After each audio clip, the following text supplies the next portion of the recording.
الفاتحة إلى حضرة نبي اکرم صلی اللہ تعالی علیہ وبارک وسلم. سبحان ربك رب العزة عما يصفون وسلام على المرسلين والحمد لله رب العالمين بحق لا إله إلا الله محمد رسول الله صلی اللہ تعالی علیہ وبارک وسلم. منبر رسول پہ جلوہ بار حضرات علماء ذویل احترام، خصوصیت کے ساتھ محب گرامی وقار، معمار قوم و ملت حضرت علامہ حافظ و قاری غلام سرور صاحب قبلہ برکاتی زیدہ مدہ السامی، محترم بزرگوں، دوستوں، ہم عمر ساتھیوں، اسلام کے عزیز نونہال بچوں، اسلامی رشتے کی عزت دار ماں اور بہنوں، السلام علیکم ورحمۃ اللہ وبرکاتہ.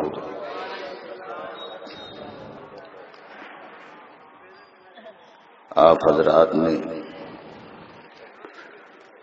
سینے کی طاقت سے جواب دینے کی زحمت نہیں فرمائی. پورے ہندوستان میں آپ کے سینے کی وکالت کرتا پھرتا ہوں کہ الحمدللہ ہم سنیوں کا سینہ عشق مصطفیٰ کا مدینہ ہے. بے شک، سبحان اللہ، سبحان اللہ. اور جو سینہ عشق مصطفیٰ کا مدینہ ہو وہ سینہ بڑا دمدار ہوتا ہے. تو ایک مرتبہ پھر میں آپ کی بارگاہ میں تحفہ سلام پیش کروں اور آپ سینے کی طاقت سے جواب دینے کی زحمت فرما لیں. السلام علیکم ورحمۃ اللہ وبرکاتہ. وعلیکم السلام ورحمۃ اللہ وبرکاتہ. الحمد للہ الذی ابدع الافلاک والارضین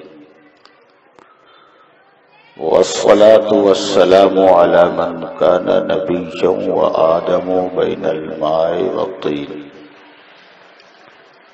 وعلى آلہ وصحابہ اجمعین. اما بعد فاعوذ باللہ من الشیطان الرجیم. بسم اللہ الرحمن الرحیم. قد جاءکم من اللہ نور وکتاب مبین. صدق اللہ العظیم وصدق رسولہ النبی الامین الکریم ونحن علی ذلک لمن الشاہدین والشاکرین والحمد للہ رب العالمین. آئیے سب سے پہلے مکہ کے سردار، مدینہ کے تاجدار، ساری کونین کے مالک و مختار، گنبد خضرا میں آرام فرمانے والے آقا سید المرسلین شفیع المذنبین، طٰہٰ و یاسین سراج الاولین والآخرین، محبوب رب العالمین صلی اللہ تعالی علیہ وبارک وسلم کی ذات کریم پر انتہائی عقیدت و محبت و احترام کے ساتھ ہدیہ درود پاک پیش کر لیں اور پڑھ لیں. اللہم صلی علی سیدنا و شفیعنا مولانا محمد معدن الجود والکرم وآلہ الکرام و ابنہ الکریم مبارک وسلم. ایک مرتبہ حصول برکت اور حصول نجات کے لیے اور صلی اللہ علیہ نبی المی وآلہ الاطہار وصحابہ الاخیار وأولیائہ الابرار وبارک وسلم. صلاة و سلاما علیک سیدی یا رسول اللہ صلی اللہ تعالی علیہ وبارک وسلم. تیمنا و تبرکا، امام اہل سنن فخر زمین و زمن، مقتدائے عارفان روزگار، آقائے نعمت دریائے رحمت، سبحان اللہ سبحان اللہ مجدد دین و ملت، سبحان اللہ سیدی مرشدی سرکار اعلی حضرت سبحان اللہ سبحان اللہ فاضل بریلوی رضی اللہ تعالیٰ عنہ وارضہ عنا کے قصیدہ نور سے دو چند شعر بلا ترنم یعنی تحت اللفظ سماعت فرما لینے کی سعادتیں اور برکتیں حاصل کر لیں۔ آتا پتا صبح طیبہ میں ہوئی بڑھتا ہے باڑا نور کا، سبحان اللہ سبحان اللہ صبح طیبہ میں ہوئی بڑھتا ہے باڑا نور کا، صدقہ لینے نور کا آیا ہے تارا واہ نور، سبحان اللہ سبحان اللہ اور ناریوں کا دور تھا دل جل رہا تھا نور کا، بہت اچھا ناریوں کا دور تھا دل جل رہا تھا نور کا، تم کو دیکھا ہو گیا ٹھنڈا کلیجہ نور کا۔ سبحان اللہ سبحان اللہ اور آپ کے چہرے کی نورانیت کو دیکھ کر اور عقیدے کے کوڑی وہابی کے چہرے کی بھدگی کو دیکھ کر مجھے ایک اور شعر اعلی حضرت کا یاد آ گیا۔ واہ سبحان اللہ یہ وہابی قیام پہ قیام، رکوع پہ رکوع، سجدے پہ سجدہ، چلے پہ چلا کرتا ہے، لیکن اس کے چہرے پہ نور نہیں ہوتا ہے۔ بے شک میں نے بارگاہ مولا میں عرض کیا کہ مولا یہ قیام پہ قیام، رکوع پہ رکوع، سجدے پہ سجدہ، چلے پہ چلا، لیکن اس کے چہرے پہ نور کیوں نہیں ہوتا؟ تو رب کی رحمتوں نے جواب دیا، اس کے چہرے پر اس لیے نور نہیں ہوتا کہ یہ آمینہ کے لال کو صاحب نور نہیں مانتا ہے۔ میں نے عرض کیا مولا سنیوں کے چہرے پہ نور ہوتا ہے، لائٹ ہوتی ہے، جگمگاہٹ ہوتی ہے، اس کی کیا وجہ؟ تو بریلی کے تاجدار امام عشق و محبت نے ہمیں جواب عطا فرمایا کہ سنیوں کے چہرے پر اس لیے نور ہوتا ہے، اس لیے لائٹ ہوتی ہے، اس لیے جگمگاہٹ ہوتی ہے کہ سنی اپنے نبی کو اس شان کے ساتھ نور مانتا ہے کہ تیری نسل پاک میں ہے بچہ بچہ نور۔ سبحان اللہ بہت اچھا تیری نسل پاک میں ہے بچہ بچہ نور کا، اور تو ہے عین نور، تیرا سب گھرانہ نور۔ سبحان اللہ بہت اچھے سبحان اللہ اللہ تبارک و تعالی جل مجدہ الکریم ہمیں اور آپ کو مصطفیٰ پیارے صلی اللہ علیہ وسلم کی اس بزم میلاد کے صدقے میں دنیا میں بھی نور عطا فرمائے اور آخرت میں بھی نور عطا فرمائے، اور نبی کے دیوانے جو نبی کے عشق میں، نبی کی محبت میں میلاد کی محفل کرتے ہیں، وہ اپنے غلامی کا صحیح معنوں میں حق ادا کرتے ہیں، بے شک لیکن ہمارا اپوزٹ، ہمارا مخالف ہمیں میلاد کی محفل کرنے پر مشرک کہتا ہے، بدعتی کہتا ہے، جہنمی کہتا ہے۔ ہم اب ایسی کنڈیشن میں، ایسی پوزیشن میں آپ کے سامنے دو بات رکھتے ہیں، ایک وہابی کی بات رکھتے ہیں اور دوسرے شہابی کی بات رکھتے ہیں۔ کیا بات ہے وہ اور فیصلہ آپ کے ہاتھ میں چھوڑتے ہیں کہ آپ اس دور کے وہابی کی مانو گے کہ نبی کے مقدس صحابی کی سبحان اللہ.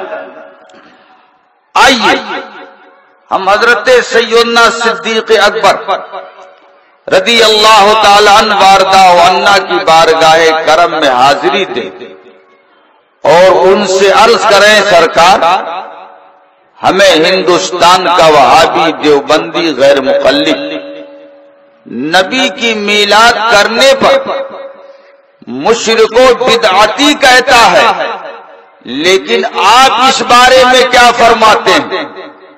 تو سرکار سیدنا صدیق اکبر، وہ صدیق اکبر رضی اللہ تعالیٰ عنہ وارضہ عنہ کہ جب شب ہجرت مصطفیٰ پیارے صلی اللہ علیہ وسلم کو کندھوں پہ سوار کرنے کی باری آئی تو نبی کو کندھے پہ سوار کیے اور غار ثور کے دہانے تک لے گئے.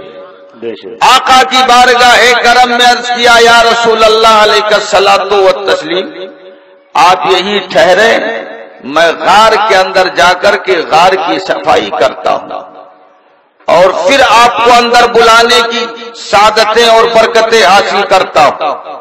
سرکار صدیق اکبر غار کے اندر تشریف لے گئے، غار کی صفائی فرمائی اور غار کی صفائی کرنے کے بعد آقا کی بارگاہ کرم میں آئے اور عرض کیا یا رسول اللہ علیہ الصلاۃ والتسلیم مجھے پیاس لگ رہی ہے، آقا میری پیاس کا انتظام فرمائیں.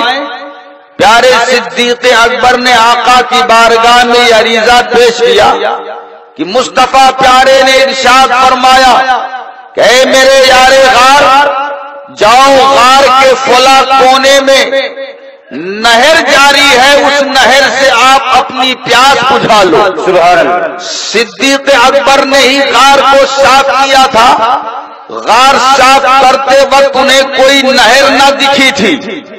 آقا علیہ الصلوۃ والتسلیم کی بارگاہ میں یہ عرض کر سکتے تھے یا رسول اللہ علیہ الصلوۃ والتسلیم میں نے ابھی غار کی صفائی کی، لیکن غار کے صفائی کے وقت وہاں تو کوئی نہر نہیں تھی، آپ ہمیں کہاں کس نہر کے پاس بھیج رہے ہیں؟ لیکن وہ وہاں بھی نہیں تھے، صحابی تھے. ان کا یہ عقیدہ تھا کہ اگرچہ میرے غار کے صفائی کے وقت کوئی نہر نہیں تھی، لیکن جب آمینہ کا لال فرما رہا ہے یقیناً نہر موجود ہو. صدیق اکبر گئے تو دیکھا غار کے اندر ایک نہر جاری ہے. میرے سرکار صدیق اکبر اس نہر سے پانی پی کر کے اپنی پیاس بجھاتے ہیں، آقا کی بارگاہ کرم میں حاضر آتے ہیں. میرے آقا نے ارشاد فرمایا اے پیارے صدیق تم نے پیاس بجھا لی. عرض کرتے ہیں سرکار پیاس ہی نہیں بجھائی، میں نے تو ایسا پانی پیا ہے کہ آج تک ایسا پانی پینے کا کبھی موقع نہیں آیا. پانی پی کر کے میں بڑا محظوظ ہوا، میرے آقا کے دریائے کرم میں جوش آیا.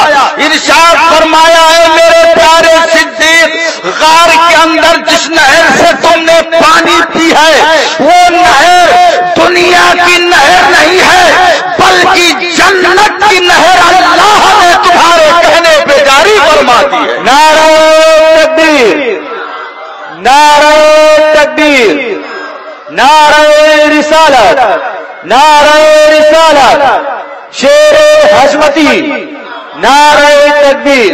یہی سرکار صدیق اکبر رضی اللہ تعالی عنہ وارضہ عنہ ان کی بارگاہ کرم میں جب ہم میلاد کرنے والوں نے عرض کیا کہ سرکار ہمیں یہاں کا وہابی دیوبندی بہت پریشان کر رہا ہے کہ تم اپنے نبی کے نام کی میلاد نہ کرو ورنہ مشرک ہو جاؤ گے، بدعتی ہو جاؤ گے.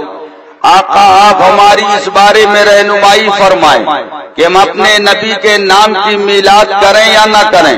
تو میرے آقا صدیق اکبر کے دریائے کرم میں جوش آتا ہے، اور آپ ارشاد فرماتے ہیں من انفق درہمن علی قرۃ مولد النبی صلی اللہ علیہ وسلم کان رفیقی فی الجنہ. سرکار صدیق اکبر ارشاد فرماتے ہیں کہ جو میرے نبی کے میلاد کے پڑھنے پڑھانے پر 1 درہم بھی خرچ کرے گا تو کل قیامت کے دن وہ کسی اور کے ساتھ نہیں میرے ساتھ ساتھ جنت. سبحان اللہ سبحان اللہ، کیا بات ہے، سبحان اللہ. آؤ چلتے ہیں خلیفہ دوم حضرت سیدنا فاروق اعظم کی بارگاہ کرم میں. کون فاروق اعظم؟ وہ فاروق اعظم جن کو اللہ کے حبیب نے رات کی تنہائی میں اللہ سے مانگا تھا. آقا نے رب کی بارگاہ میں عرض کیا اللہم اعز الاسلام بعمر بن الخطاب، اے اللہ عمر ابن خطاب کے ذریعے سے اسلام کو غلبہ عطا فرما. آقا نے رات کی تنہائی میں دعا فرمائی. صبح صحابہ کرام نے دیکھا کہ پیارے عمر ننگی تلوار لیے ہوئے دار ارقم کی طرف بڑھتے ہوئے آ رہے ہیں. صحابہ کرام نے آقا کی بارگاہ میں جا کر کے سرکار کو اطلاع دی یا رسول اللہ علیہ الصلوۃ والتسلیم، عمر ننگی تلوار لیے ہوئے تیور کو بدلے ہوئے بڑی تیزی کے ساتھ دار ارقم کی طرف بڑھتے ہوئے آ رہے ہیں. اسی مجمع مبارکہ میں میرے آقا علیہ الصلوۃ والتسلیم کے مقدس چچا حضرت سیدنا امیر حمزہ تشریف فرما تھے. آپ نے اپنی تلوار کے دستے پر ہاتھ مارتے ہوئے ارشاد فرمایا عمر آ رہے ہیں آنے دو، اگر ان کی نیت خیر ہے تو سبحان اللہ، اور اگر عمر کی نیت خیر نہیں تو عمر ہی کی تلوار سے اگر عمر کی گردن جدا نہ کر دوں تو میرا نام امیر حمزہ نہیں. سبحان اللہ سبحان اللہ. میرے آقا نے ارشاد فرمایا اے میرے مقدس صحابہ کیا کہہ رہے ہو؟ یہ عمر سر لینے کے لیے نہیں آ رہا ہے، یہ عمر نبی کی بارگاہ میں اپنے سر کا نذرانہ پیش کرنے کے لیے آ رہا ہے. پھر صحابہ کرام کی مقدس آنکھوں نے دیکھا کہ پیارے عمر آئے آقا کی بارگاہ میں اور دولت ایمان سے مالا مال ہوئے، اور آقا علیہ الصلوۃ والتسلیم نے پیارے عمر کے لیے جو دعا فرمائی تھی اے اللہ عمر ابن خطاب کے ذریعے سے اسلام کو غلبہ عطا فرما. اللہ نے آپ کی وہ دعا کو پائے تکمیل تک پہنچایا. تاریخ کا مطالعہ کرو، میرے آقا فاروق اعظم نے 10 سال 6 ماہ 4 دن امور خلافت انجام دیا. اس مختصر سی پیریڈ میں میرے آقا فاروق اعظم نے 1-2 ملک نہیں بلکہ 47 ملک میرے سرکار فتح فرمایا. سبحان اللہ. نعرہ تکبیر، نعرہ تکبیر، نعرہ رسالت، جشن عید میلاد النبی، نعرہ تکبیر. فاروق اعظم ہے کہ جب میرے آقا صدیق اکبر کے وصال با کمال کا وقت آیا پیارے عمر کو بلایا اور کہا اے پیارے عمر یہ لیجئے امور خلافت. سرکار فاروق اعظم نے صدیق اکبر کی بارگاہ میں عرض کیا کہ مجھے خلافت کی ضرورت نہیں ہے. سرکار صدیق اکبر نے فرمایا اے پیارے عمر یہ ٹھیک ہے کہ آپ کو خلافت کی ضرورت نہیں، لیکن آپ وہ ہیں کہ خلافت کو آپ کی ضرورت ہے، اس لیے کہ اور تمام صحابہ سرکار کے مرید ہیں اور تم آمنہ کے لال کی مراد ہو. سبحان اللہ. فاروق اعظم رضی اللہ تعالی عنہ کے دور پاک میں آپ کے دور خلافت میں اسلام نہایت ہی تیزی کے ساتھ بڑھتا ہوا جا رہا تھا. جب اسلام نے پیش قدمی کیا تو اس دور کے یہودیوں کو بھی اس دور کے عیسائیوں کو بھی فکر ہوئی کہ آخر ایسا اسلام میں کون ایسا فرزند ہے جس کی وجہ سے بڑی تیزی کے ساتھ اسلام آگے بڑھتا ہوا جا رہا ہے. اس زمانے کے تمام عیسائیوں اور یہودیوں نے ایک بہت بڑی کانفرنس کی. اس کانفرنس کے اندر 6 لاکھ عیسائی اور یہودی جمع آئے اور اس اپنی عظیم کانفرنس میں ان یہودیوں نے اپنے سب سے بڑے پادری کو اپنے سب سے بڑے پوپ کو بھی مدعو کیا. جب وہ پوپ اسٹیج پر آیا منچ پہ آیا تو اس پوپ کے حواریوں نے پوپ سے کہا اے پادری آپ یہ بتا سکتے ہیں کہ مسلمانوں میں وہ کون ہے جس کی وجہ سے اسلام نہایت ہی تیزی کے ساتھ آگے بڑھتا ہوا جا رہا ہے؟ اس پادری نے کہا وہ کوئی اور نہیں وہ حضرت خالد ابن ولید ہے۔ حضرت سیدنا خالد ابن ولید کا نام جب پوپ نے لیا تو اس کے حواریوں نے کہا کہ آپ بس اس کھڑے ہو کر کے اسٹیج کے اوپر منچ کے اوپر اس بات کا اعلان کر دیجئے یہ 6 لاکھ کا مجمع ہے، کوئی نہ کوئی نوجوان ہماری قوم کا معاذ اللہ خالد ابن ولید کا کام تمام کر دے گا۔ وہ پوپ منچ پہ آیا، اسٹیج پہ آیا، عوام کے سامنے اس بات کے اعلان کے لیے اب اعلان کرنا چاہ رہا ہے لیکن اس کی زبان کام نہیں کر رہی ہے، بولنا چاہ رہا ہے لیکن بول نہیں پا رہا ہے، اور حال یہ ہے کہ اس کے پورے جسم پہ لرزہ طاری ہے، اپنے آپ پہ کنٹرول رکھنا چاہ رہا ہے لیکن رکھ نہیں پا رہا ہے، پورا جسم اس کا کانپتا جا رہا ہے۔ اس کے حواریوں نے کہا ہے پوپ تمہارا دعویٰ تھا کہ جب ہم بولنے پر آتے ہیں تو اچھے اچھوں کی بولتی بند کر دیتے ہیں، ہماری فصاحت و بلاغت کے سامنے اچھے اچھے گونگے ہو جاتے ہیں، اور اب آپ کو کیا ہوا کہ 6 لاکھ کے مجمع کو دیکھ کر کے آپ ایسا خوف زدہ ہوئے کہ آپ بول نہیں پا رہے ہیں، اپنے جسم پہ کنٹرول نہیں رکھ پا رہے ہیں۔ اس پوپ نے کہا تھا کہ میں اس 6 لاکھ کے مجمع سے خوف زدہ نہیں ہوا ہوں بلکہ اس مجمع کے اندر امت محمدیہ کا کوئی مستانہ موجود ہے، امت محمدیہ کا کوئی فرزانہ موجود ہے جس کی وجہ سے میں بولنا چاہتا ہوں لیکن بول نہیں پا رہا ہوں، جس کی وجہ سے میں اپنے آپ پہ کنٹرول رکھنا چاہتا ہوں لیکن رکھ نہیں پا رہا ہوں۔ اس کے حواریوں نے کہا اس کا پتہ کیسے چلے گا کہ اس مجمع کے اندر امت محمدیہ کا کوئی فرزانہ موجود ہے؟ اس نے کہا اس کی ترکیب میں بتاتا ہوں، تمہارے اس مجمع میں جو سب سے اونچی آواز دینے والا ہو، جو سب سے بلند بانگ دینے والا ہو اس کو اسٹیج پر لاؤ۔ چنانچہ وہ اسٹیج پہ لایا گیا۔ پوپ نے کہا تم کھڑے ہو کر کے اس بات کا اعلان کر دو کہ اس مجمع کے اندر اگر امت محمدیہ کا کوئی فرد موجود ہو تو اس کو اس کے نبی کا واسطہ وہ کھڑا ہو جائے۔ تم ادھر یہ اعلان کرو گے، یہ اعلان سننے کے بعد وہ کھڑا ہو جائے گا۔ اس بلند بانگ دینے والے نے منچ پہ آ کر کے جب یہ اعلان کیا تو دیکھنے والی آنکھوں نے دیکھا کہ بیچ مجمع سے ایک نحیف و ناتما ایک کمزور نوجوان کھڑا ہوا۔ جب وہ نوجوان کھڑا ہوا وہ تمام عیسائی اور یہودی اپنی تلواروں کو نیام سے نکال کر کے اس نوجوان کی طرف بڑھے، قریب تھا کہ اس نوجوان پر حملہ کر کے اس کو اپنی تلوار کی خوراک بناتے۔ عیسائی بادشاہ نے اپنی قوم کے نوجوانوں سے کہا اے میری قوم کے نوجوانوں اپنی اپنی تلواروں کو میان میں رکھو، یہ کھڑا ہونے والا نوجوان کسی بھی مذہب کا ہو، کسی بھی دھرم کا ہو، ہمیں اس کے مذہب و دھرم سے کوئی واسطہ نہیں، لیکن یہ بات بہرحال مسلم ہے کہ یہ نوجوان اپنی قوم کا بہادر ہے، اور جو کسی قوم کا بہادر ہوتا ہے ہم اس کو اپنی تلوار کی خوراک نہیں بناتے بلکہ اس کے چرنوں میں اپنے سر کو رکھنا اپنی قسمت کی میراث سمجھتے ہیں۔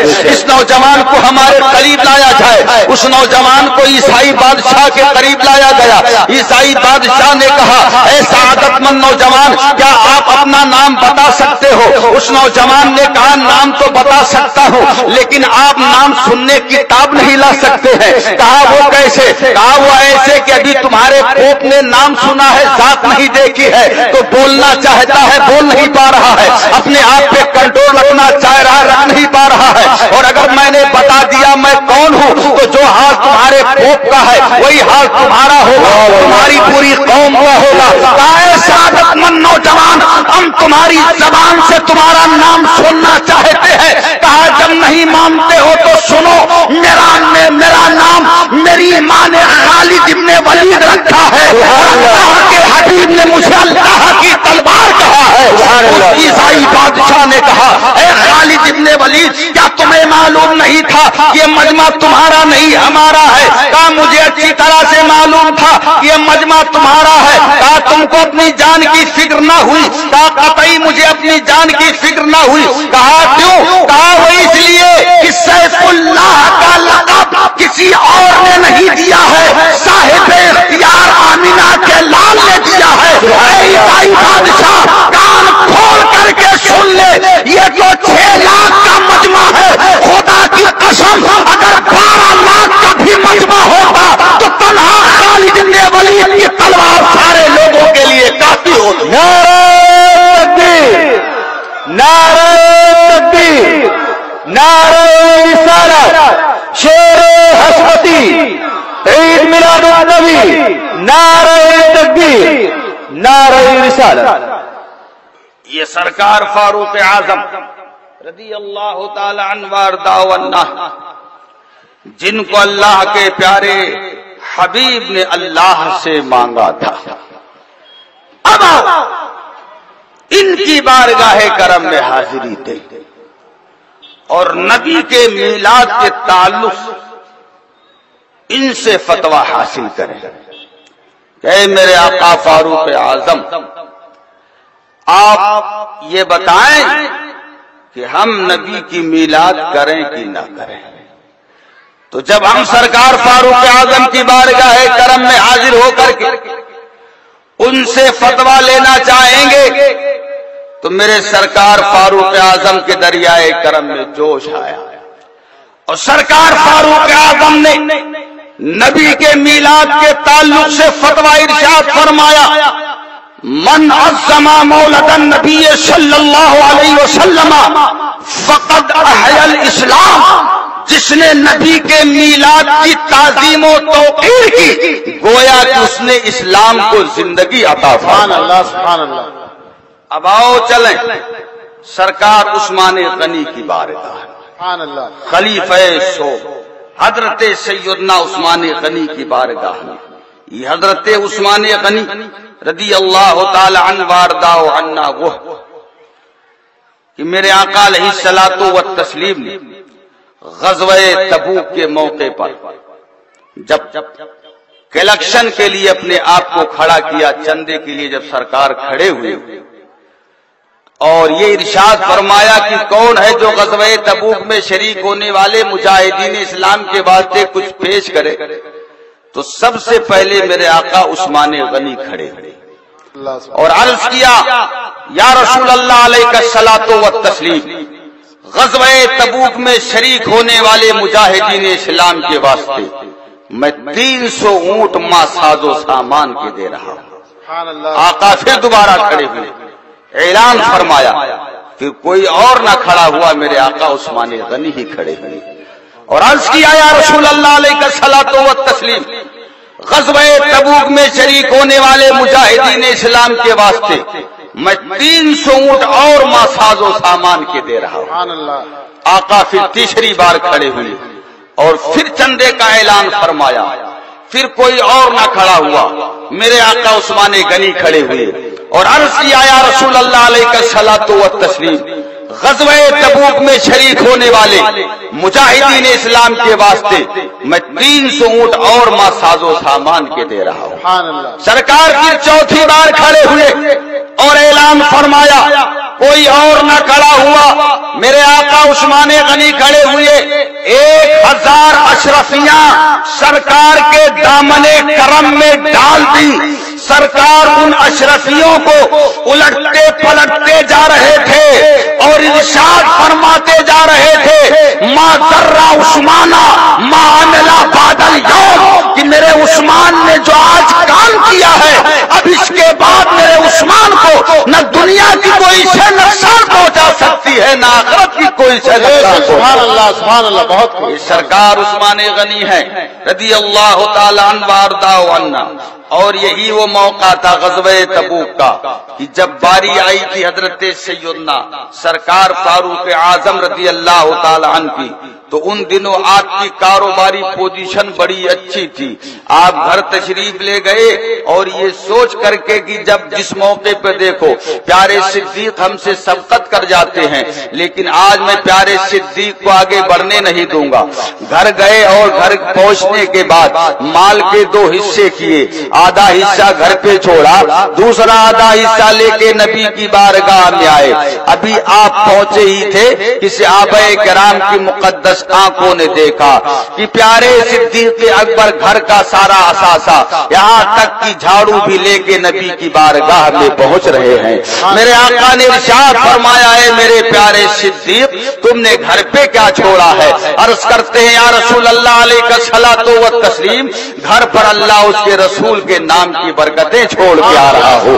اور یہی وہ موقع تھا کہ ایک ایسے بھی صحابی تھے جن کے پاس کچھ نہیں تھا، وہ آقا کی بارگاہ میں جب کچھ نہ پیش کر سکے آقا کی بارگاہ کرم سے اٹھے گھر پہنچے، اور جب گھر پہنچے تو چہرے پر بڑی اداسی تھی۔ آپ کی مزاج شناس بیوی نے کہا آپ اس سے پہلے جب بھی گھر آتے تھے آپ کا چہرہ گلاب کی طرح کھلا ہوا ہوتا تھا، لیکن آج آپ کے چہرے پر پسمردگی کیوں؟ تو انہوں نے نبی کی بارگاہ میں کلیکشن سے متعلق پوری رودات بیان کی اور کہا پیارے صدیق کی باری آئی تو پورا مال دے دیا، پیارے عمر کی باری آئی تو آدھا دے دیا، پیارے عثمان کی باری آئی تو 900 اونٹ ماں ساز و سامان کے اور 1000 اشرفیاں دے ڈالی، فلاں صحابی نے اتنا دیا فلاں صحابی نے اتنا دیا، اور ایک میں ایسا تھا کہ میں کچھ نبی کی بارگاہ میں پیش نہ کر سکا، بس اسی کا مجھے قلق ہے اسی کا مجھے ملال ہے۔ آپ کی مزاج شناس بیوی نے آپ سے کہا کہ آپ فکر کیوں کرتے ہیں، آپ ٹینشن کیوں لیتے ہیں؟ آپ کسی اور ایسے کے امتی نہیں ہے کہ جن کی بارگاہ میں دولت کا انبار دیکھا جاتا ہو، آپ تو اس آمنہ کے لال کے امتی ہیں جس کی بارگاہ میں دولت کا انبار نہیں دیکھا جاتا ہے، دلوں کا پیار دیکھا جاتا ہے۔ یہ لیجیے مزدوری کی چند کھجوریں ہیں، انہی کو لے کر کے جائیے اور آقا کی بارگاہ کرم میں پیش کر دیجئے۔ وہ مزدوری کی چند کھجوریں لیتے ہیں، آقا کی بارگاہ کرم میں آتے ہیں اور عرض کرتے ہیں یا رسول اللہ علیہ الصلوۃ والتسلیم میں بہت ہی غریب صحابی ہوں، میرے گھر پہ کوئی ایسی چیز نہ تھی کہ غزوہ تبوک میں شریک ہونے والے مجاہدین اسلام کی خدمت میں پیش کر سکوں، بس یہ 2 چند مزدوری کی کھجوریں رکھی ہوئی تھی، سرکار انہی کو لے کر کے آ گیا ہوں، آقا انہیں قبول فرما لیا جائے۔ میرے آقا نہایت ہی خندہ پیشانی کے ساتھ اپنے اس غریب صحابی کی چند کھجوروں کو لیتے ہیں۔ ابھی وہ غریب صحابی ان چند کھجوروں کو دے کر کے گئے تھے کہ شہباز سدرہ کے مکی پیارے جبریل امی آقا کی بارگاہ میں آتے ہیں اور عرض کرتے یا رسول اللہ علیہ الصلوۃ والتسلیم کلیکشن کیا ہوا چندہ کیا ہوا سارا مال اکٹھا کیا جائے، اس کا انبار لگے اس کا کھلیان لگے اور اس مالوں پر سب سے اوپر اس غریب صحابی کی چند کھجوروں کو رکھ دیا جائے۔ میرے آقا علیہ الصلوۃ والتسلیم وہ کلیکشن کیا ہوا وہ چندہ کیا ہوا سارا مال اکٹھا فرماتے ہیں، اور جب اس مال کا کھلیان لگ گیا اس کا انبار لگ گیا تو ان سارے مالوں کے اوپر اپنے اس غریب صحابی کی چند کھجوروں کو رکھ دیا۔ پیارے صدیق بھی دیکھ رہے ہیں، پیارے عمر بھی دیکھ رہے ہیں، پیارے عثمان بھی دیکھ رہے ہیں اور دوسرے تمام صحابہ دیکھ رہے ہیں کہ ہمارے مالوں کو سب سے اوپر کیوں رکھا گیا۔ ابھی صحابہ کرام کچھ کہتے کہ غیب کا نبی نے اپنے صحابہ کو مخاطب کیا اور مخاطب کرنے کے بعد ارشاد فرمایا اے میرے مقدس صحابہ میں نے تمام مالوں کے اوپر ان چند کھجوروں کو اس لیے رکھا ہے کہ پروردگار عالم آج انہیں چند کھجوروں کے صدقے تم سب کے مال کو اپنی بارگاہ میں قبول فرمانے والا رسول کی بارگاہ ہے جہاں دولت کا انبار نہیں دیکھا جاتا ہے، دلوں کا پیار دیکھا جاتا ہے۔ جشن عید میلاد النبی خواجہ کا ہندوستان اعلیٰ حضرت کا فیضان سنی جنتی المسلمان علماء اہل سنت نعرہ تکبیر نعرہ رسالت سبحان اللہ سبحان اللہ۔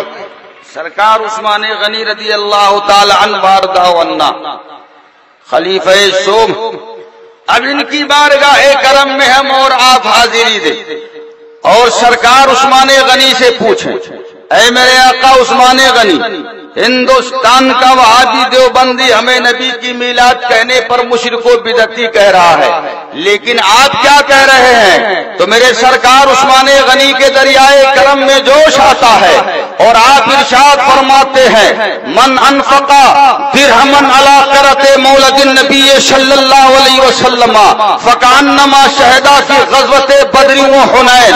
میرے آقا عثمان غنی ارشاد فرماتے ہیں جس نے نبی کے میلاد کے پڑھنے پڑھانے پر 1 درہم بھی خرچ کیا تو آپ ارشاد فرماتے ہیں گویا کہ اس نے بدر و حنین میں شرکت کی سعادت حاصل کی۔ اب آئیے چلتے ہیں آپ کسی اور کی بارگاہ میں نہیں، مولائے کائنات کی بارگاہ کرم میں۔ کون مولائے کائنات؟ وہ مولائے کائنات کی فتح مکہ کے بعد جب میرے آقا علیہ الصلوۃ والتسلیم نے حرم پاک میں داخلہ لیا تو پروردگار عالم کا حکم میرے آقا کو آیا، اے میرے پیارے حبیب جب آپ پیدا ہوئے تھے تو آپ کی ولادت پر، آپ کی پیدائش پر جہاں کائنات کے ہر ذرے نے خوشی منائی تھی وہیں پر میرے کعبہ نے بھی آپ کے ولادت کی خوشی منائی تھی اور آپ کی جائے پیدائش کی طرف جھک گیا تھا اور خوش اس بات پہ ہوا تھا کہ بت شکن آ گیا ہے۔ یہ میرے پیارے حبیب اب میرے اس کعبہ کو بتوں سے پاک کرنے کا وقت آ گیا ہے،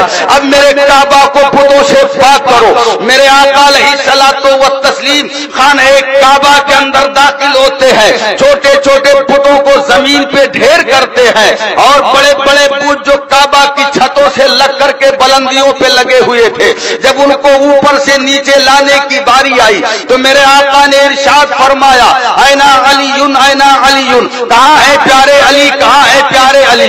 صدائے مصطفیٰ سن کے حضرت علی آقا کی بارگاہ میں آئے اور عرض کیا یا رسول اللہ علیہ الصلوۃ والتسلیم کیا حکم ہے؟ میرے آقا نے ارشاد فرمایا اے پیارے علی کعبہ کو بتوں سے پاک کرنے کا رب کا حکم آ چکا ہے، چھوٹے چھوٹے بتوں کو میں نے زمین پہ ڈھیر کر دیا ہے، یہ بڑے بڑے بت کعبہ کی چھتوں سے آویزہ ہیں، لگے ہوئے ہیں، ان کو اوپر سے نیچے لانے کی ضرورت ہے، کسی سہارے کی ضرورت تھی، میرا ہاتھ وہاں نہیں پہنچ پا رہا تھا اس لیے میں نے آپ کو بلایا ہے۔ حضرت علی نے مسکرا کر کے نبی کے قدم ناز کو بوسہ دیتے ہوئے عرض کیا یا رسول اللہ علیہ الصلوۃ والتسلیم آپ کیا ارشاد فرما رہے ہیں؟ یہ بات میری سمجھ میں نہیں آ رہی ہے، آپ یہاں یہ فرما رہے ہیں کہ میرا ہاتھ کعبہ کی بلندی تک نہیں پہنچ پا رہا ہے اس لیے میں نے آپ کو بلایا ہے، لیکن یا رسول اللہ علیہ الصلوۃ والتسلیم آپ کو تو آپ کے رب نے وہ اختیار اور پاور عطا فرمایا ہے کہ اگر آپ انگلی کا اشارہ فرما دیں تو ڈوبا ہوا سورج پلٹ آئے، چاند اپنے سینے کو چاک کر لے، تو جس نبی کا ہاتھ آسمان کی بلندی پر پہنچ کر کے ڈوبے ہوئے سورج کو واپس لا سکتا ہو، چاند کے 2 ٹکڑے کر سکتا ہو، اس نبی کا ہاتھ کعبہ کی بلندی تک کیوں نہیں پہنچ سکتا ہے؟ میرے آقا نے فرمایا پیارے علی تم ٹھیک کہتے ہو لیکن ثواب کا مسئلہ ہے، اس میں میں تمہیں بھی شریک کرنا چاہتا ہوں۔ سبحان اللہ سبحان اللہ۔ پیارے علی نے کہا سرکار پھر کیا حکم ہے؟ میرے آقا نے ارشاد فرمایا اسی لیے تو میں نے تمہیں بلایا ہے کہ کوئی مفید مشورہ دو۔ حضرت علی عرض کرتے ہیں سرکار میں اور مشورہ میں تو آپ کی بارگاہ میں عریضہ پیش کر سکتا ہوں، آقا ایسا کریں کہ آپ ہمارے دوش پہ سوار ہو جائیں، ہمارے کندھے پہ سوار ہو جائیں اور اپنے دستے پاک کو بڑھا کر اوپر سے نیچے لے آئے انہیں۔ میرے آقا نے مسکرا کے ارشاد فرمایا اے پیارے علی یہ ٹھیک ہے کہ تم حیدر کرار ہو، شیر خدا ہو، لیکن تم بارے نبوت کو برداشت نہیں کر سکتے ہو۔ حضرت علی خاموش ہو گئے، برابری کا دعویٰ نہ کیا، اور آج یہ ہاتھ اس کے سلامت نہیں، پیر اس کے سلامت نہیں، آنکھ اس کی سلامت نہیں، صحیح معنوں میں چلنا نہیں آتا، اور یہ کہتا ہے معاذ اللہ نبی ہماری طرح ہے، یا یہ کہ ہم نبی کی طرح ہیں، نبی تیری طرح ہو یا تو نبی کی طرح ہو، ایسا ہو نہیں سکتا ہے، نبی نبی ہوتا ہے، امتی امتی ہوتا ہے۔ سرکار نے جب ارشاد فرمایا کہ پیارے علی تم ٹھیک ہے حیدر کرار ہو، شیر خدا ہو، لیکن بار نبوت کو برداشت نہیں کر سکتے. حضرت علی خاموش ہو گئے. میرے آقا نے خود ہی ارشاد فرمایا اے پیارے علی اچھا اب ایسا کرو کہ تم ہمارے کندھے پہ سوار ہو جاؤ اور تم ہی ہاتھ کو اوپر بڑھاؤ, اوپر سے نیچے لے آؤ. میرے سرکار مولائے کائنات آقا کے دوش اقدس پہ سوار ہوئے اور وہ بت جو بلی بلندی پہ آویزا تھے ان کو اوپر سے نیچے لائے. جب سارے بت اوپر سے نیچے آ گئے تو حضرت علی بھی کیف و مستی کے عالم میں آ گئے اور آقا کی بارگاہ کرم میں عرض کیا یا رسول اللہ علیہ الصلوۃ والتسلیم, اگر آپ کا حکم پاک ہو جائے تو میں ابھی عرش اعظم کے پائے کو کھینچ کے نیچے لے آؤں. سبحان اللہ, سبحان اللہ. میرے آقا نے حضرت علی کو کندھے پر بٹھایا تو عرش اعظم کی بلندیوں تک پہنچا دیا. تو وہ نبی جس کے صدقے میں ساری کائنات بنی ہو اس کی رفت و عظمت کا عالم کیا ہوگا؟ ابھی اس کی رفت و عظمت کا عالم تو یہ ہے کہ بریلی کے تاجدار فرماتے ہیں سب سے اولا والا ہمارا نبی, سب سے بالا والا ہمارا نبی. کون دیتا ہے دینے کو وہ چاہیے, دینے والا ہے سچا ہمارا نبی. نعرہ تکبیر, نعرہ رسالت, جشن عید میلاد النبی, شیر حشمتی, نعرہ تکبیر, نعرہ رسالت. آج اس دور کا واحد نبی کے تعلق سے جہاں بہت ساری بکواسیں کرتا ہے وہیں ایک بکواس یہ بھی کرتا ہے کہ معاذ اللہ نبی کو دیوار پیچھے کی خبر نہیں. معاذ اللہ, ارے معاذ اللہ بول دو. معاذ اللہ, نبی کو دیوار پیچھے کی خبر نہیں. اور یہی بولی منافقین مدینہ بھی بولا. بے شک سچ. اور میں تو تمام دیوبندیوں کو, وہابیوں کو, غیر مقلدوں کو یہ مشورہ دیتا کہ تم کب تک یہ کہتے رہو گے کہ نبی کو یہ نہیں معلوم, نبی کو یہ نہیں معلوم, نبی کو نہیں معلوم. ایسا کرو کہ تم سارے کے سارے مل کر کے ایک لسٹ بنا ڈالو کہ نبی کو کیا کیا نہیں معلوم ہے اور وہ لسٹ بنا کر کے میرے پاس لے آؤ. ہم تمہاری اس بنائی ہوئی لسٹ کی پیشانی پر بس قرآن کی آیت مبارکہ لکھ دیں گے. وَعَلَّمَكَ مَا لَمْ تَكُنْ تَعْلَمْ, کہ میرے پیارے حبیب جو کچھ آپ نہیں جانتے تھے سب کچھ آپ کے مولا نے بتا دیا. اور جب سب کچھ بتا دیا تو اب بتا کیا بچا جو آمینہ کا لال نہیں جانتا ہے. آمینہ کے لال کے جاننے کا عالم تو یہ ہے کہ بریلی کے تاجدار فرماتے ہیں اور کوئی غیب کیا تم سے نہا ہو بھلا, اور کوئی غیب کیا تم سے نہا ہو بھلا. اور جب نہ خدا ہی چھپا تم پہ کروڑوں. سبحان اللہ, سبحان اللہ, سبحان اللہ. منافقین مدینہ گلی گلی کوچے کوچے یہ کہنا شروع کیا کہ معاذ اللہ نبی کو علم غیب نہیں, نبی کو علم غیب نہیں, نبی کو علم غیب نہیں, نبی کو علم غیب نہیں. شدہ یہ خبر حضرت مولائے کائنات تک پہنچی تو آپ کو بھی جلال آ گیا.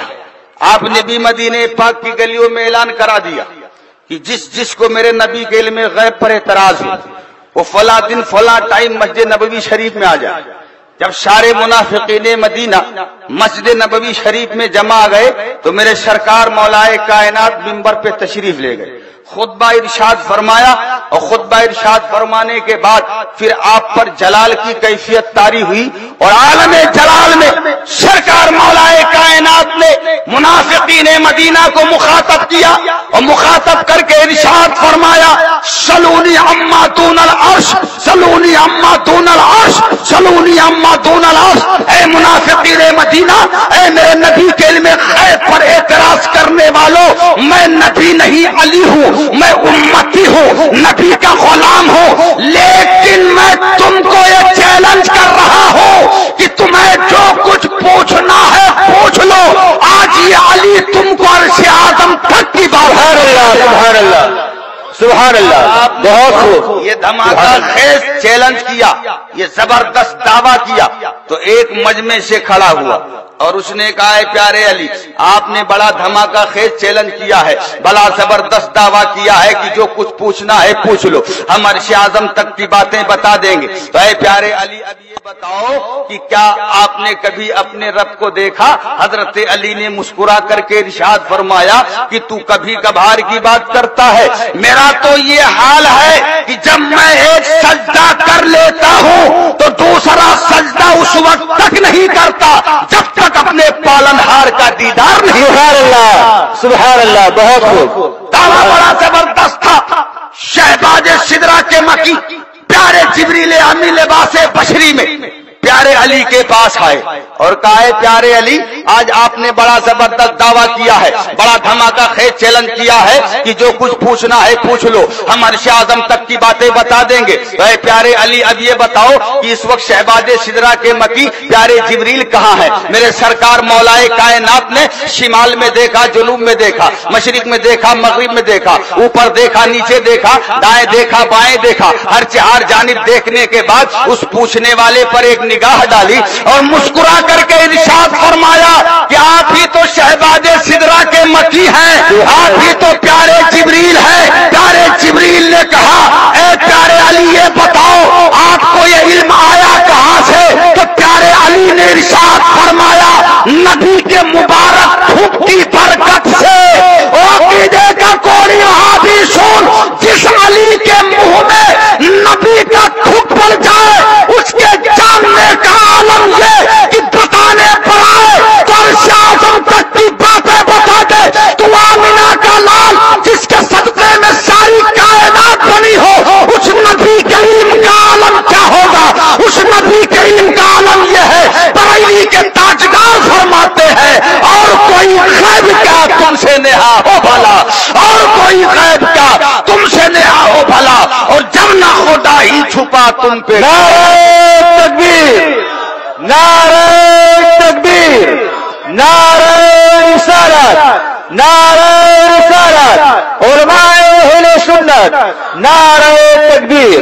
سبحان. تین مقدس صحابی کا فتویٰ میں نے بتایا اور چوتھے صحابی ہیں میرے سرکار مولائے کائنات.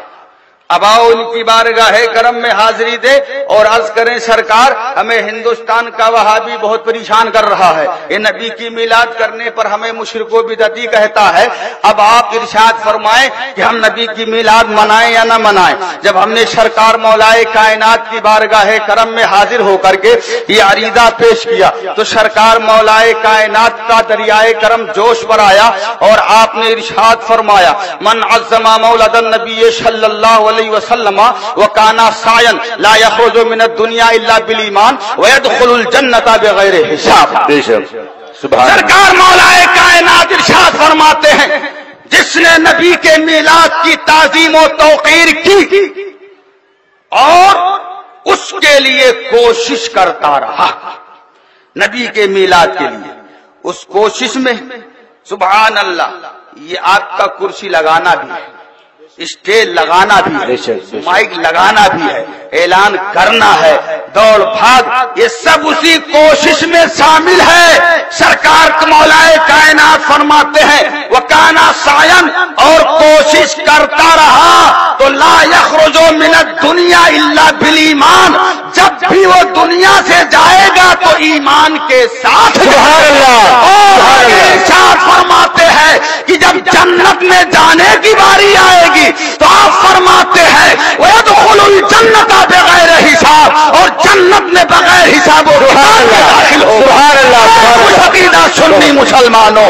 اب مجھے آپ یہ بتاؤ کہ اس دور کے وہابی کی مانو گے کہ صحابی کی مانو گے؟ صحابی کی مانیں گے. صحابہ کرام نے نبی کی میلاد کا ہمیں فتویٰ دے دیا ہے تو اب ہم صحابہ کے حکم کے پابند ہیں, ان کے حکم کے پابند نہیں ہیں. اللہ تبارک و تعالی ہمیں اور آپ کو نبی کے میلاد کرنے کی توفیق عطا فرمائے. آمین آمین.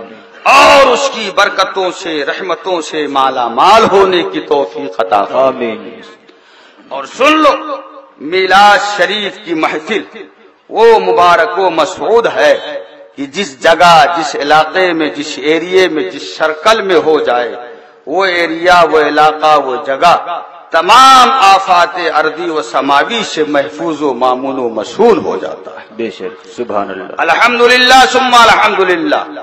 سال رواں بھر میں نبی کی میلاد پڑھتا رہتا ہوں، لیکن سال میں اسی مہینے کے اندر ایک دن میں اپنے گھر پہ نبی کی میلاد کرتا ہوں۔ سبحان اللہ، اور جب سبحان اللہ، نبی کی میلاد کر لیتا ہوں تو آفات و بلیات کو چیلنج کر دیتا ہوں کہ اب میرے گھر کا رخ نہ کرنا، اس لیے کہ ہم نے میلاد کر کے اپنے گھر کا حصار کر لیا ہے۔ بے شک، بے شک، ہاں، بڑا پیارا عمل ہے۔ تجربات کی روشنی میں میں آپ کو بتاؤں، ہمارے یہاں باندرا میں جہاں پہ میں رہتا ہوں وہ علاقہ مہاراشٹر نگر کہلاتا ہے، اور اس کے سامنے کا جو علاقہ ہے اسے گنیشور نگر کہا جاتا ہے۔ جب کھیر نار کا قہر بمبئی میں چل رہا تھا اور جھوپڑ پٹیاں بڑی تیزی کے ساتھ توڑی جا رہی تھی، تو اسی علاقے سے 10-11 لوگ میرے پاس آئے اور کہا حضرت کوئی ایسا نسخہ ہمیں دے دو کہ ہمارے یہ جھوپڑ پٹی ٹوٹنے سے رہ جائے۔ تو ہم نے کہا اگر تعویذ دوں گا تو اتنا بڑا تعویذ کہاں بناؤں گا، پورے علاقے کو محیط ہو، اور اگر کوئی گنڈا دیتا ہوں تو وہ بھی اتنا بڑا نہیں ہوگا۔ تو بولے کوئی نسخہ بتا دو آپ کہ ہمارا علاقہ محفوظ ہو جائے۔ ہم نے کہا ایسا کرو کہ تم سب مل کر کے چندہ کرو اور نبی کی میلاد کی محفل، سبحان اللہ، سبحان اللہ، بہت انشاءاللہ تمہارا یہ علاقہ ٹوٹنے سے رہ جائے۔ بے شک، ان سبوں نے ماشاءاللہ چندہ کیا، اور چندہ کرنے کے بعد ایسے ماشاءاللہ وہ جذباتی ہوئے کہ بجائے ایک دن کے پورے 12 دن کر ڈالا۔ سبحان اللہ، اور 12 دن ان کے لیے مسلسل نبی کے میلاد کے واسطے سے یہ بندے ناچیز دعا کرتا رہا۔ اللہ نے کرم فرمایا، سبحان اللہ، سبحان اللہ، وہ علاقہ ابھی آج تک محفوظ ہے۔ سبحان اللہ، سبحان اللہ۔ ایک اور نسخہ بتا دوں میلاد شریف تجربے کی روشنی میں۔ ہمارے گاؤں سے بغل میں ایک گاؤں تھا، اس میں ہر دوسرے دن آگ لگ جاتی، کبھی اس کونے میں لگتی، کبھی اس کونے میں لگتی، اور اس کونے کی آگ بجھاتے تو ادھر لگ جاتی، ادھر کی بجھاتے تو ادھر لگ جاتی۔ اب انہوں نے یہ سمجھا کہ شاید کوئی اوباش ہو، محلے کا بدماش لڑکا ایسی حرکت کرتا ہو۔ پولیس کو اطلاع دی گئی، پولیس نے پورے گاؤں کے کونے کونے میں ڈیوٹی لگا دی اور دیکھے کون آگ لگاتا ہے۔ لیکن آگ لگتی ہوئی تو سب دیکھتے، لیکن آگ لگانے والا نظر نہیں آتا۔ پورا گاؤں پریشان ہو گیا، اور اتفاق سے میں اپریل مئی کی چھٹی میں گیا ہوا تھا، میرے پاس آئے وہ لوگ بیچارے 10-11 مسلمان تھے، اس گاؤں میں وہ آئے اور انہوں نے کہا حضرت ایسا ایسا مسئلہ چل رہا ہے، کوئی نسخہ بتائیے ورنہ تو اب یہ آگ ہمارے محلے تک پہنچنے والی ہے۔ تو میں نے ان سے کہا کہ آپ حضرات چندہ کرو، کلیکشن کرو، اور چندہ کر کے نبی کے نام کی میلاد کرو۔ سبحان اللہ، سبحان اللہ۔ انہوں نے چندہ تو نہیں کیا، البتہ انہوں نے یہ پلان بنایا کہ ہم جتنے گھر ہیں ہر گھر پہ روزانہ میلاد کی محفل ہوا کرے گی۔ بے شک، تو وہ جتنے گھر والے تھے ہر ایک نے اپنے اپنے گھر پہ میلاد کی محفل کی۔ خدا کی قسم میں کھا کے کہہ رہا ہوں کہ اس کے بعد آگ کا لگنا ایسا موقوف ہوا کہ آج کئی سال ہو گئے ابھی تک اس گاؤں میں آگ ہی نہیں۔ سبحان اللہ، سبحان اللہ۔ یہ میرے خود کے تجربات ہیں۔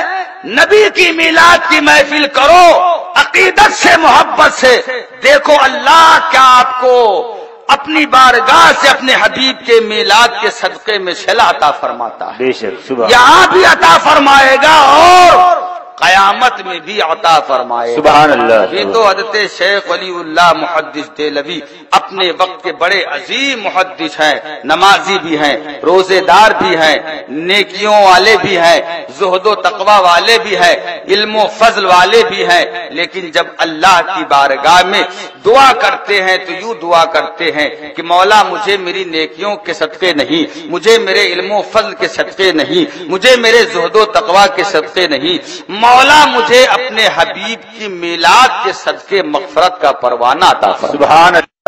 طیبہ کیسٹ سینٹر، طیبہ کیسٹ سینٹر گورنڈی۔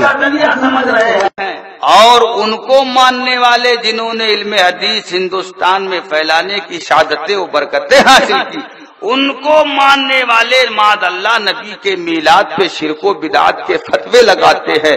یہ اپنے فتوے لگاتے رہے، الحمدللہ ثم الحمدللہ۔ ہم تو چاند رات سے بمبئی کا دورہ کر رہے ہیں، کبھی بمبئی کے ایسٹ میں جانا ہو رہا ہے، کبھی ویسٹ میں جانا ہو رہا ہے۔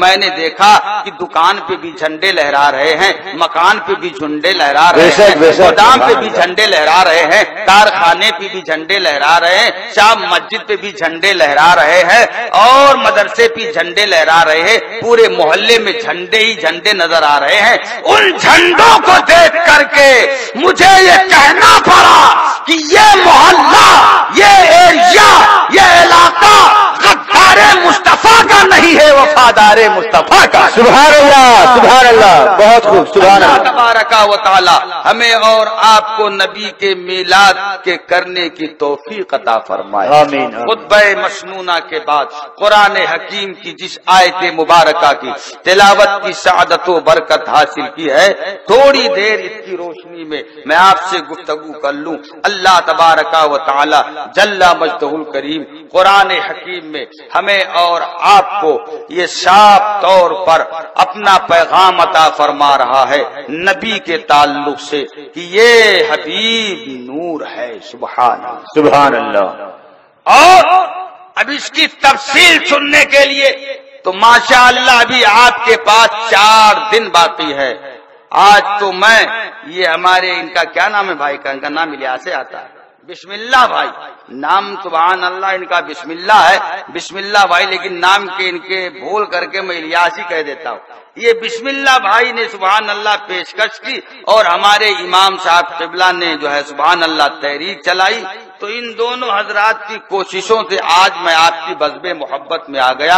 اور میں نے تو یہ عرض کیا تھا کہ آج سے ہی جو خطیب آپ کے ہاں بولنے والے ان کو آج سے ہی قبول کر لیجئے، لیکن ان کی خواہش ہوئی کہ نہیں آج آپ آ جائیے، خالی ہے، اور کل سے انشاءاللہ ہم ان کا خطاب سنیں گے۔ تو کل سے انشاءاللہ آپ بہترین خطاب سنیں گے حضرت علامہ خطیب رضا صاحب قبلہ حشمتی کا، جو پیلی بھیت شریف کے رہنے والے ہیں۔ انشاءاللہ کل وہ آپ کے بیچ ہوں گے، اور کل سے لے کر کے 4 دن تک وہ آپ کے مابین خطاب کریں گے اور پیارے آقا علیہ الصلوۃ والتسلیم کی مکمل سوانح حیات پر روشنی ڈالیں گے۔ اور میں نے یہاں آتے آتے اور اس سے پہلے بھی میں نے فون پہ معلوم کیا تھا کہ کوئی خاص موضوع ہو تو بتائیے۔ کل ہمیں جو ہے ایک موضوع دیا گیا تھا، باندرا اسٹیشن والی مسجد میں میں بولا تھا غزوہ فتح مکہ اور آقا علیہ الصلوۃ والتسلیم کے اخلاق و سیرت پر گفتگو کرنے کے لیے ہمیں کہا گیا تھا۔